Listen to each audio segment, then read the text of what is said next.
Antonio Zúñiga González de Chama nació el año 18, no es un niño.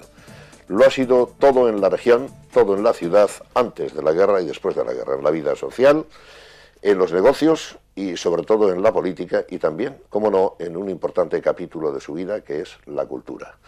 Presidente del tenis, presidente del Ateneo, miembro del Consejo de Frigoríficos de Santoña, amigo de sus amigos y siempre intitulado y confesamente falangista. Vamos a examinar rasgos biográficos, pero también opiniones de interés a la luz de su edad actual y con la displicencia, simpatía y naturalidad con la que Antonio se sabe despachar a gusto. Antonio, vamos a recordar en primer término el SEU. En el SEU fuiste alumno, fuiste profesor. Explica no solo las siglas, hay muchos televidentes de Telegabarga que son jóvenes. ¿En qué consistió el SEU, su aventura, qué importancia tuvo para tu vida y para España? Bueno, pues yo fui jefe del SEU. Yo estaba de primer jefe local del Valle de Cayón. Del Valle de Cayón. Y un día se presentó allí Paco Rivero, que era el secretario provincial de Falange, y me dijo que yo tenía que ser el jefe provincial del SEU. Todo esto en plena guerra. Porque yo escribía en Alerta muchos artículos sobre el SEU, etc. Y soy uno de los fundadores de Alerta. Creo que es el único que queda vivo de todos los fundadores. Y entonces vine aquí, tomé posesión de mi cargo. Pero luego hubo una bronca de los viejos falangistas con el gobernador y por ejemplo, a Pancho Cosío le mandaron desterrado a Zafra, a Oliva Pérez a no sé dónde, a Alberto Vidal también, y a mí, claro, me marché al frente otra vez, porque yo no iba a ir a desterrar a ningún lado. Yo me marché a mi bandera, la primera bandera de Falange de Burgos.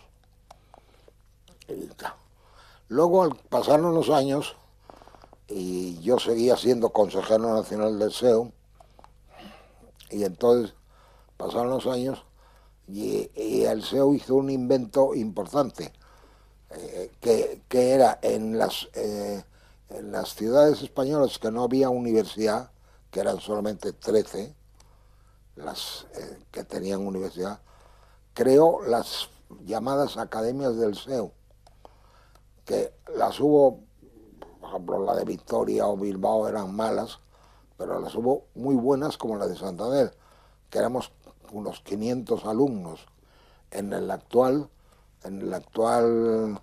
edificio del Parlamento de Cantabria. Y a mí me nombraron director general de las 3 academias, de Derecho, que era completa, Ciencias y Filosofía y Letras, que eran los cursos comunes.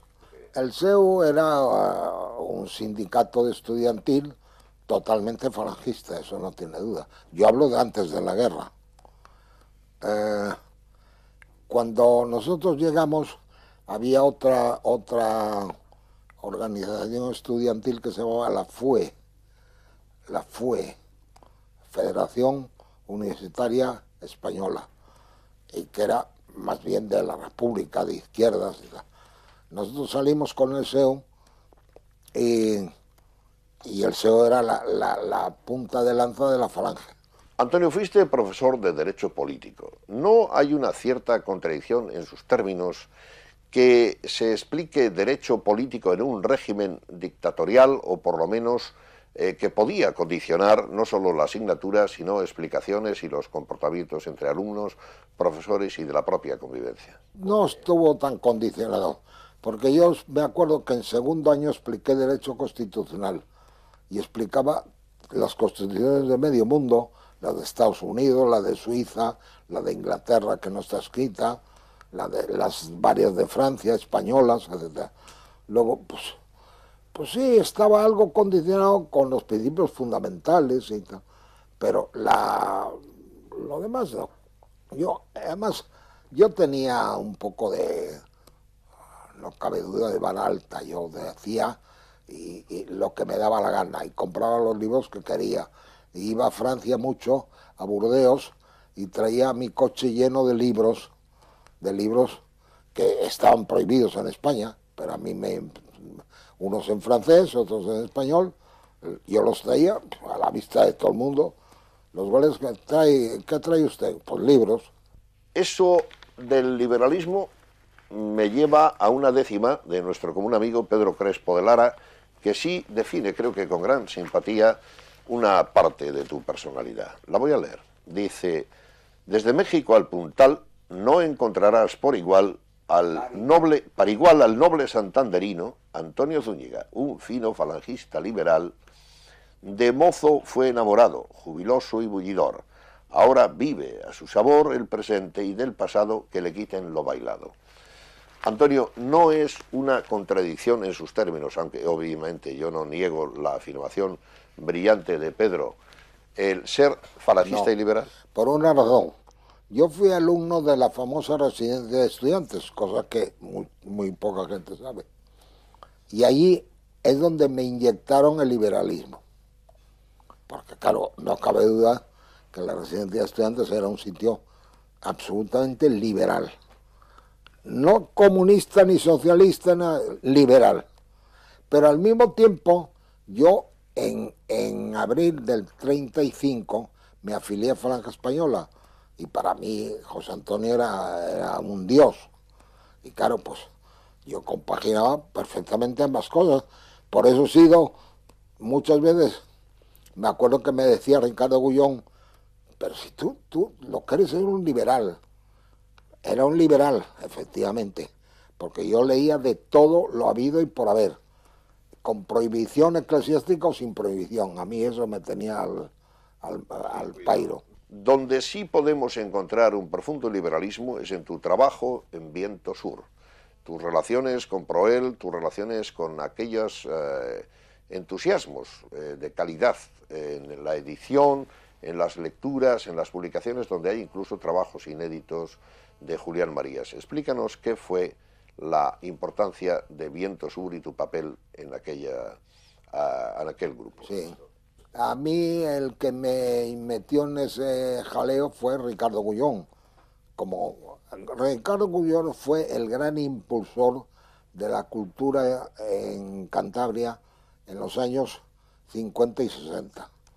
Y entonces me propuse que yo fuera editor. Yo tenía buena posición económica, que fuera editor. Y hice un editorial que se llamó El Viento Sur, que dirigía Pablo Beltrán de Heredia, si lo quieres poner. Y entonces editamos muchos libros y editamos una novela de Ricardo Gullón que se llama El Destello, más luego pues muchas más, por ejemplo a Julián Marías, Jorge Campos, Gerardo Diego, Soria de Gerardo Diego, a bolchevismo y zarismo, algo así, de Pavón, a don Gregorio Marañón le editamos El Cajal, en fin, Las noches lúgubres de Cadalso, etcétera, etcétera, etcétera. Unas y otras cosas, Antonio, me llevan a pensar si no has sido un santón. ¿Reconoces que has podido ser un santón con venia, con muchas posibilidades de hacer cosas por tu personalidad y por las circunstancias? Sí, eso es cierto. En Santander, pues para todos se contaba conmigo, ¿no? Es decir, lo mismo daba que fuera para presidente de la Real Sociedad de Tenis, que era presidente del Ateneo, que para una cosa falangista. ¿Se puede preguntar si eres algo vanidoso? No, yo creo que soy sencillo y cada año más. Nombraste a Revilla, creo que al presidente regional, delegado de sindicatos en Torrelavega. Ayer, siendo mexicano de nacimiento, aunque viniste muy niño, no estabas en la fiesta en que, a su pesar, faltaba Vicente Fox, por razones imperativas y muy justificadas. ¿Cuál fue la causa? Pues no sé, supongo que porque se les habrá olvidado que soy el único mexicano de verdad. Hablemos de la sociedad. Hay una gran sociedad, sobre todo ese fragmento de la sociedad que representó el tenis comparado con la que puede haber ahora, ¿cómo la juzgarías? ¿En qué consiste? Hoy en día no existe sociedad en Santander, en absoluto. Cuando yo era joven sí existía. Existían 20, 30, 50 familias que constituían la sociedad santanderina. Hoy en día no existe nada de eso. No existe sociedad de Santander. Y por lo tanto los clubs están llenos de gente de cualquier manera, ¿no? Don Emilio Botín, Antonio, un prócer local muy conocido en el mundo financiero. Si se piensa en que alguna vez fue, quizás injustamente, acusado de no darle nada a Cantabria, y en las donaciones que hace a Valdecilla, su hijo, ¿cómo estimas el papel de estas dos personas, de estos dos prohombres de Cantabria? No, yo creo que, primero, Botín, yo he dicho en alguna ocasión, para mí ha sido el gran banquero español del siglo XX, algo absolutamente excepcional. Segundo, él fundó la Fundación Botín. Luego, no quería decir con esto que fuera tan rácano como ahora se dice. Y en tercer lugar, yo creo que era un hombre espléndido. A mí me llamó un día para decirme que el Ateneo necesitaba ayuda y que se le iba a dar. Allí había unos montañeses en el exterior, unos cántabros en el exterior, que se llamaban personalidades del año. Lo heredaste cuando estabas al frente de la docta casa de Pereda de la Reguera. ¿Qué recuerdo tienes de aquello y sobre todo qué crees que se ha hecho con ello y que debe seguirse haciendo? Creo que fue una iniciativa fantástica, y digo fantástica porque no fue mía, fue de Pereda de la Reguera, y había verdadera lucha y pugilato por obtener el título de personalidad montañesa del año en Santander. Y claro, pues por ahí pasaron gente muy dispar. Nos encontramos al obispo, por ejemplo, más alejado de la civilización, un tipo que está en el Amazonas, pues misteriosamente llegó a nuestros oídos que había un obispo de Santander, vamos, o de Cantabria, que estaba a 3.000 kilómetros de la civilización. Has conocido dos regímenes por lo menos y tienes mucha experiencia. ¿Qué es ser joven? ¿Te sientes viejo o eres un joven permanente? Yo estoy ya cerca de los 90 años, sigo siendo una persona joven. Joven y juvenil, porque leo mucho. Ahora mismo estoy leyendo varias cosas al tiempo. Veo sí que tienes aquí muchas lecturas, una con Brenton Wood, otra historia de España, historia de Estados Unidos, de Alborch la Valenciana, hay por ahí cosas contra los musulmanes, no contra, para juzgar la lucha de civilizaciones o por lo menos su interacción, y también veo una biografía del rey. No, esa no es mía, ¿eh? Ah, pero entonces es que no eres un súbdito español. Soy un súbdito y como rey le respeto, naturalmente. Bueno, lo puso Franco, no quiero decir que lo confirmó, sino que se hizo la ley orgánica, la de sucesión. Bueno, sí, pero a mí también lo que puso Franco me metí sin cuidado. Yo era falangista antes de la guerra, continué siendo falangista durante la guerra y continúo siendo falangista ahora, con carné. Creo que quedamos unos 10 o 12 de la vieja guardia montañesa. Pero, Antonio, no había en el pináculo del poder, en la concepción josé antoniana, un solo señor y no era un ámbito y una concepción totalitaria. Yo creo que no. Yo creo que la falange nunca fue totalitaria. Lo que pasa es que cuando la unificación, en abril del 37, Franco, según el decreto, entre comillas, provisionalmente, llamó al nuevo partido Falange Española Tradicionalista, cuando debió llamarle Partido Franquista, que es lo que era, un partido franquista en el que la Falange no pintaba nada. ¿Has admirado a Franco? Le he admirado como generalísimo, para mí era Dios, era mi general en jefe, que nos llevaba a la victoria, ganaba todas las batallas y tal. Luego, como jefe del Estado, pues han sido muchísimos años. Y entonces yo cada vez veía que gobernaba mejor, que iba mejor España, Y claro, pues cada vez digamos que he sido más franquista. Pero yo lo que he sido siempre ha sido falangista. Laín Entralgo, Ridruejo, Aranguren, grandes figuras separadas de lo que yo llamo, no para mal, arrepentidos, tampoco exagerando para bien, simplemente para hacer una designación. ¿Cómo juzgas lo que les ocurrió a estas personas con quienes seguramente has tenido un trato directo? Sí, bueno, pues mira, yo he conocido a Pedro Laín, le he conocido en la Universidad Internacional. Era un hombre de una enorme categoría, de una cultura inmensa, y bueno, que fue nada menos que rector de la Universidad de Madrid, completamente del franquismo. Y en cambio Dionisio Redejos es un personaje diferente. Primero, era mucho más amigo mío Dionisio Redejos, muchísimo más amigo mío, pues yo le conocía, a Dionisio Redejos le conocí yo siendo jefe provincial de la Falange de Valladolid, todavía antes de la unificación. Nos llamó, yo estaba en mi bandera, primera bandera de Falange de Burgos, allá en lo que llaman ahora la Sierra Pobre de Madrid, y el comandante de mi bandera me dijo: se ha recibido un telegrama de que te presentes en Valladolid,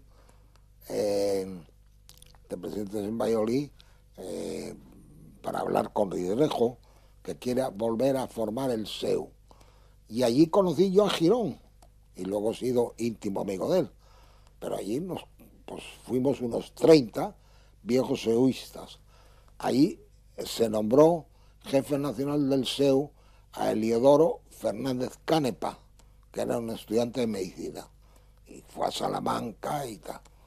Y Ridruejo, yo antes de la guerra no le conocí. Ridruejo, yo tengo una teoría de que Ridruejo era amigo personal de José Antonio. ¿Que se hizo falangista? Pues sí, no lo dudo, porque precisamente al marcharse a estudiar a vivir a Segovia, José Antonio le dijo que se ocupara de la Falange de Segovia, y se ocupó. Pero de la Falange de Segovia pasó a ser el jefe provincial de la Falange de Valladolid. Bueno, entonces ahí conocí mucho a Ridruejo. Yo estuve en todo el lío de Edilla, estuve metido de hoz y coz, tal. Voy a decirte una cosa que nadie sabe. A Edilla, el Estado Mayor se portó muy mal con Edilla y le condenaron a 2 penas de muerte. Y tuvimos que ir un grupo de falangistas a Roma a ver al duce y al papa para que interpusieran su influencia y salvar la vida a Edilla. Y efectivamente se le salvó la vida y le redujeron la pena a cadena perpetua, lo que sea. Y se estuvo 7 años en la cárcel en Las Palmas, que era la cárcel más asquerosa y repugnante que había en España. Y entonces, pero claro, como había muchas amnistías, los papas se morían con frecuencia, no como ahora.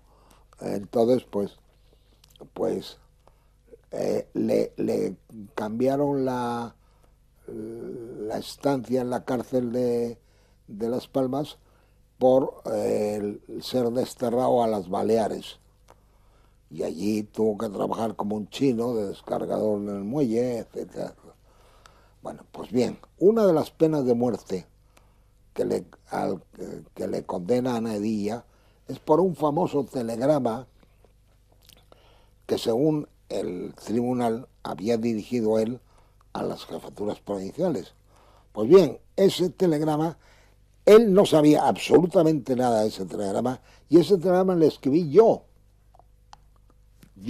Es la primera vez que lo digo. Bueno, y lo escribí yo de mi puño y letra. Yo le escribí el telegrama, porque llegaron noticias a Salamanca de que había bofetadas en pueblecitos por ahí de España entre los requetés y los falangistas por quedarse con el local más importante del pueblo en cuestión. Nos queda Aranguren, Antonio. Y Aranguren, a mí me pareció fatal. Yo era muy amigo de Enrique Tierno Galván, íntimo de Enrique Tierno Galván. Y echaron a Enrique Tierno, a Aranguren y a José María Calvo. Y yo firmé un documento pidiendo la libertad de estos señores. Porque todos ellos han sido muy falangistas, pero de Franco, ojo. No falangistas como yo, de José Antonio, falangistas de Franco.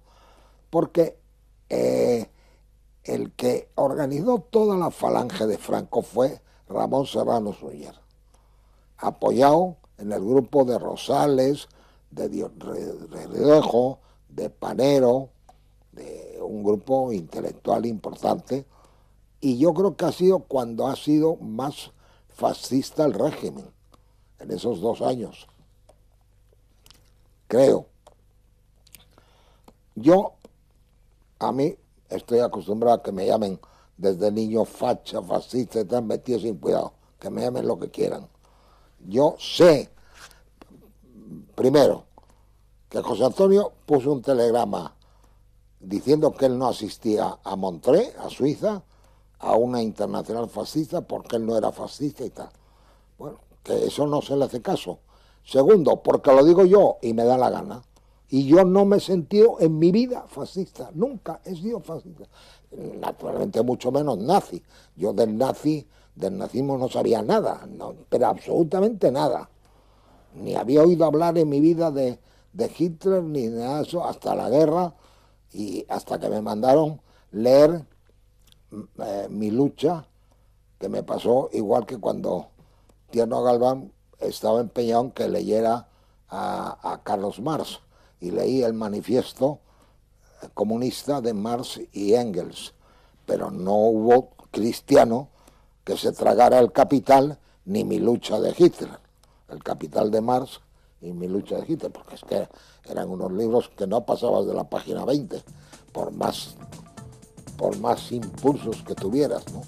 Tuviste un premio México de periodismo, eres mexicano, ha evolucionado el concepto de la hispanidad a lo largo del tiempo. ¿Qué es para ti este concepto? Bueno, yo es que creo que eso de la hispanidad, eso es un cuento. Lo primero, que creo que es un cuento. Y lo segundo, que cambia mucho, porque tan pronto hay dictaduras como hay democracias en América, como lo que sea, y todo depende del giro que se le dé. Bueno, la lengua, morada del ser, según Heidegger, y también una visión panhispanista de la vida, creo que no puede negarse, Antonio. Pero la Iglesia, que se quiere apoderar de todo, la Iglesia también quería apoderarse de la hispanidad y quería que el concepto de hispanidad fuera unido al concepto eclesiástico. Y ahí es donde fracasó. ¿Y no crees que son muy importantes también las misiones, Antonio? Fueron muy buenos en México, por ejemplo, que es el país que yo conozco. Allí llegaron los misioneros, hicieron una labor extraordinaria. Enseñaron a leer a los indígenas, los españoles se mezclaron con los indígenas, por eso hoy toda América es raza mestiza. Lo que pasa es que, claro, eran millones que había que blanquear, ¿no? Francamente, ¿por qué no haces una extracción en la memoria de las 2 o 3 personas más importantes, más notables o que más te hayan impactado en tu vida? Pues es muy difícil, ¿eh? Porque, claro, para mí José Antonio era todo, ¿no? Quizá Octavio Paz, el mexicano Octavio Paz, es un hombre que a mí me ha parecido muy importante. Enrique Tierno Galván me ha parecido un hombre de una importancia extraordinaria por sus enormes conocimientos de derecho político y sobre todo derecho político marxista. Yo fui alumno de don Julián Besteiro antes de la guerra, que me pareció un sabio. Y yo soy un hombre honestísimo y yo escribí, luché desesperadamente con Julián Marías para librarle de la pena de muerte. Se le libró de la pena de muerte, pero la justicia de Franco era implacable y le mandaron prisionero a Carmona y allí murió de viejo. Yo no creo que haya muerto de ninguna otra cosa más que de viejo, porque ya era un hombre de más de 70 años y entonces la gente se moría a los 60. O sea que...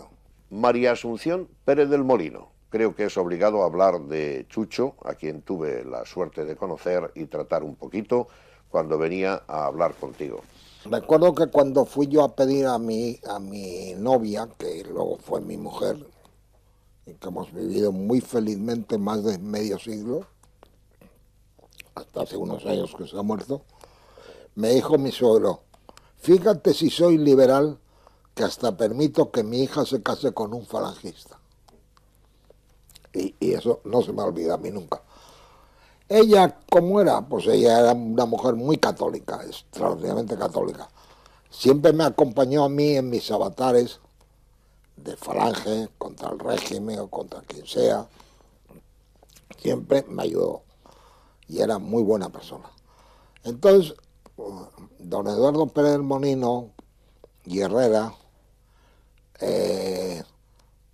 ese pues, era un señor que era ingeniero y 2 veces fue diputado en la CEDA y fue muchísimas más cosas, consejero del Banco Exterior de España, consejero del Banco de España, consejero de la Nestlé, o sea que tenía muchos cargos derivados de su valía. Catalanes, vascos, Antonio, se está partiendo España, y no te lo pregunto para exagerar ni condicionarte. ¿Te preocupa la actual situación española de los estatutos y el aparente dramatismo que a veces se trasluce en la prensa? Sí, yo creo que la actual situación es un desastre. De su valía. Catalanes, vascos, Antonio, se está partiendo España, y no te lo pregunto para exagerar ni condicionarte. ¿Te preocupa la actual situación española de los estatutos y el aparente dramatismo que a veces se trasluce en la prensa? Sí, yo creo que la actual situación es un desastre. Es un desastre total. Creo que Zapatero es que no tiene ni idea de dónde quiere ir Zapatero, porque a mí no me importa nada el Partido Socialista. Aquí estuvo muchos años Felipe González y aquí seguimos, no pasó nada. No pasó nada. Yo a Felipe González le conocí en Guanajuato, en México. Pero este no tiene ni idea de dónde quiere llevar España, no sabe qué es España y nos está metiendo en un lío que va a ser muy difícil salir de él, porque esto del Estatuto Catalán no es una broma. Naturalmente yo estoy en contra del Estatuto Catalán, como es natural. La amistad, Antonio, has sido buen amigo de tus amigos. Tuvimos uno común, que fue Marino Fontecha, el gran abogado. Pero también Fernández de Castro, que ideológicamente no era netamente coincidente. ¿Qué representa para ti, en tu caso y en la vida, el concepto de la amistad? Mira, yo creo que la amistad es, en fin, no me voy a poner trascendente diciendo que Marañón ha dicho que la amistad es incluso superior al amor, porque el amor exige una contrapartida, un contravalor. La amistad se da porque sí. Ahora, no cabe duda que la amistad es la fuerza motriz de la humanidad. Y para mí, que no he tenido padres, porque claro, mi madre se murió a los 20 y tantos años y mi padre a los 40, pues yo ni los he conocido, a mi madre ni la he conocido, yo era un bebé de unos meses, no la he conocido. Pues para mí la amistad es todo. Y yo he tenido muchos amigos a lo largo de mi vida. Y por ejemplo, los Fernández de Castro era una familia considerada ejemplar por el régimen de Franco. Fueron todos oficiales provisionales y vinieron a luchar desde Filipinas, desde Polonia, etcétera. E Ignacio Fernández de Castro fue también oficial provisional. Lo que pasa es que luego derivó hacia un izquierdismo, sobre todo muy poco católico, pero yo siempre he seguido siendo íntimo amigo de él. Hace unos meses vino a Santander y solamente nos llamó a Eduardo Obregón y a mí, solamente 2 personas. A propósito de provisionales, fuiste alférez provisional, pero no es muy conocido que no lo fuiste de manera directa y como los demás, sino alférez provisional de honor. ¿Puedes explicarnos por qué? Sí, pues sencillamente porque yo llevaba en el bolsillo la nota de derecho romano que me habían dado sobresaliente, el certificado del comandante de mi bandera, que llevaba ya más de 6 meses de frente en primera línea, y se me ocurrió, por añadir un papel más, se me ocurrió entregar la cédula. La cédula era el precedente del carnet de identidad, y en la cédula, como es natural, pone natural de Córdoba, México, y el brigada, el típico brigada, dijo: usted no puede ser alférez profesional, pues tiene que demostrar que es español. Es una demostración imposible. Y Cantabria, Antonio, ¿por qué no vamos a hablar del perimundo que nos cerca, del perimundo en el que estamos nosotros? Y digo cerca en el sentido de estar entre la comodidad de la bahía. Estás de espaldas a la juventud que hay en Tetuán, a los emigrantes que circulan por la calle Burgos. En realidad vives la evolución que estamos teniendo en este momento en nuestra región y en la capital. No quiero, porque yo he vivido mi vida, ya he vivido mi vida entera y he conocido otra sociedad muy diferente a la actual. Antonio, era mejor el pasado. Pues era distinta, no sé si mejor o peor, porque no conozco la actual. Bueno, pues hablemos un poco del mundo también. Europa, Estados Unidos, veo que estás leyendo este libro sobre Norteamérica. ¿Cómo va el mundo? ¿Cómo crees tú desde tus lecturas aquí junto a las gafas, el cenicero y toda la parafernalia en la que no te mueves de ese sillón para disfrutar las páginas de muchos diarios? ¿Cómo va el mundo? Pues creo que Europa va de cráneo, va muy mal.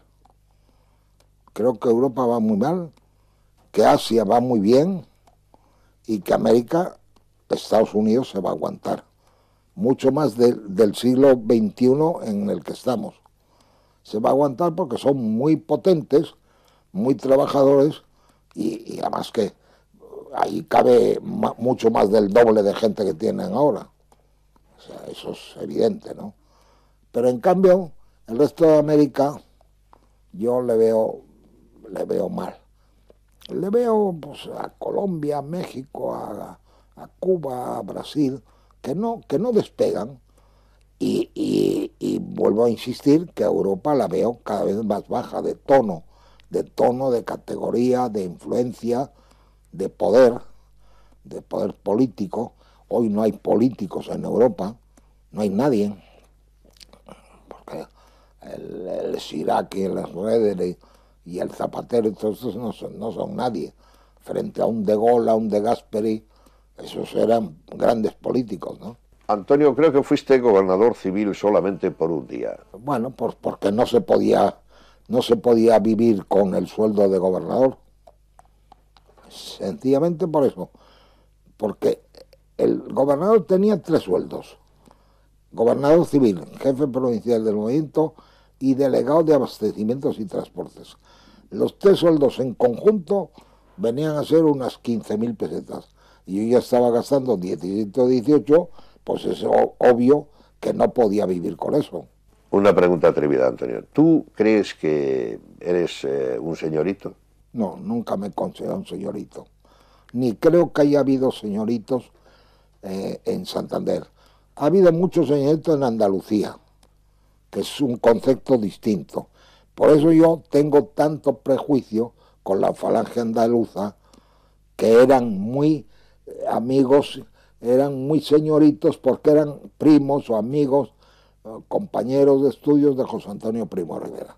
Hablando de algo profundo, Antonio, los hijos, sí, amigos que quedan, otros que se fueron, ciudad pequeña, conversación garantizada, amenidad, pero también habrá, sin duda, hay momentos de soledad. ¿Qué opinas de la soledad? La soledad es mala. Desde que se murió mi mujer, pues noto mucho su ausencia.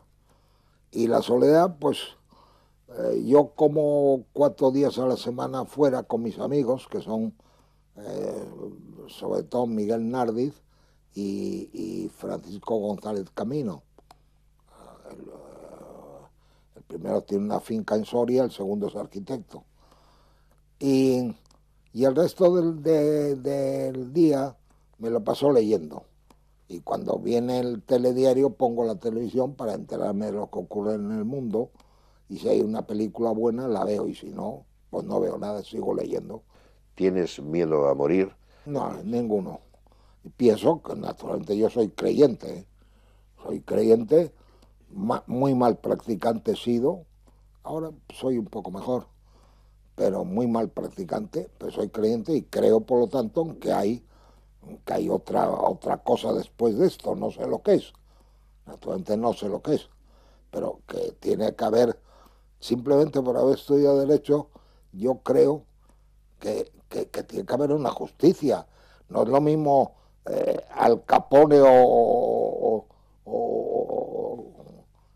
un bandido de estos que la Madre Teresa de Calcuta. Espero tranquilamente morirme ya pronto, porque ya voy cerca de los 90 años y que no tengo ningún miedo, que Dios dirá lo que pasa allí, no tengo ningún miedo y nada más. Y que sigo siendo igual, sigo siendo un falangista que lleva ya 70 años de afiliación, sigo siendo un falangista, no me gustan muchas cosas de España, de ahora, me gustó mucho Felipe González, por ejemplo, y, y no me gusta nada este señor, Rodríguez Zapatero, ni el equipo que tiene, porque es que hay que fastidiarse. Aquella foto de Vogue, yo me acuerdo que hace muchísimos años, yo no entiendo eso de la paridad, de que tiene que ser el mismo número de hombres que de mujeres. Yo me acuerdo que hace muchísimos años, 50 años por ejemplo, ganó las elecciones en un país nórdico, Noruega me parece que fue, una mujer. Y esa mujer hizo su gobierno y naturalmente en su gobierno puso 10 o 12 mujeres y 3 o 4 hombres, pues sencillamente porque ella ponía sus compañeras de colegio o de facultad, que conocía muy bien cómo eran y tal. Yo es que no me explico el que las más tontas y sobre todo, Dios mío, qué feas son, oye, podían ser un poco más guapas, ¿eh? Las ministras podían ser un poco mejores, ¿no? Y la foto de Vogue es que es de vergüenza ajena. Iban todos con sus trapitos de Dior o de Armani o de los que... Bueno, aquello era, pues, fue de vergüenza ajena. A mí me dio vergüenza, aquel día sí me dio vergüenza ser español, ¿no? ¿Qué le vamos a ver? Y creo que no valen para nada ninguna. Y creo que lo que tenía que hacer Zapatero era cambiar el gobierno y meter gente. Claro que hay gente muy buena, buenísima en el Partido Socialista, gente, incluso lo hubo en los gobiernos de Felipe González. Yo no estaba de acuerdo con ellos, pero un Almunia, un Solchaga, un Borrell eran la gente de primera categoría. Y ahora no los hay. Y este es Antonio Zúñiga, no hay que presentarle. Hemos vuelto a ver la desenvoltura, el sentido de franqueza, la consistencia de principios al tiempo que interpreta la flexibilidad de su propia vida. Antonio Zúñiga, que lo ha sido todo, que sigue siendo un referente cultural, político y amistoso en la ciudad, se ha despachado a gusto y ha sido crítico, a unos salva, a otros condena solo críticamente y entiende el perdón, el recuerdo y también la consistencia, como decía, de manera definitiva. Antonio, muchas gracias por acogerme de nuevo, como ocurría en Castelar, en esta casa entrañable del número 36 del Paseo de Pereda, y que seas feliz con tus lecturas y con tus recuerdos y con lo que haya de esperanza para un futuro abierto de España y tuyo.